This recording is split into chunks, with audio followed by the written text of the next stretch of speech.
In video number 120, Dr. Kendi Barry talks about the carbohydrate knob. It's on my blog. Click the photo profile and find my blog link. I've got 127 videos there. But video number 120 about the carbohydrate knob. So what Dr. Barry say is, when we are young, we get away with eating 100 grams of carbohydrates per day. But as we get older, some of us need to turn back the carbohydrate intake. He calls it a knob. And he say at some stage in his life he needed to reduce his carbohydrate intake to 50 grams of carbohydrates per day. But later on in his life he needed to turn it down even more to 20 grams of carbohydrates per day. 20 grams of carbohydrates per day is the ketogenic diet. Banting basically also 20 grams of carbohydrates per day. To put it into perspective, one fruit is basically 10 grams of carbohydrates per day, depending on what kind of fruit.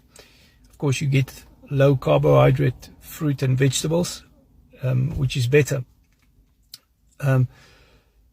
If you consider a slice of bread, white bread is 13 grams of carbohydrates. So if you eat 2 slices of white bread, you're over your limit if you are on the ketogenic diet.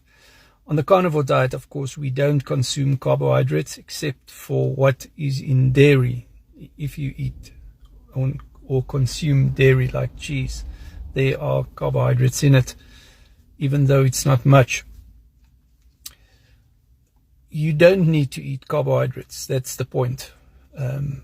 You get protein, you get fat, and you get carbohydrates. Only protein and fat are essential for your body. The total carbohydrate intake requirement of your body is exactly 0. You don't need to eat any carbohydrates at all. Can you eat carbohydrates? Obviously, yes, you can. And as I said, when we are younger, you get away with eating much more carbohydrates. Another thing that you need to, or that people need to cut out completely, is seed oils, unsaturated seed oils. Unsaturated seed oils, such as canola and sunflower, together with a high carbohydrate diet, will absolutely cause you to become insulin resistant and develop, in many cases, type 2 diabetes. But we are reversing that with the carnivore diet. Check out my frequently asked question playlist on my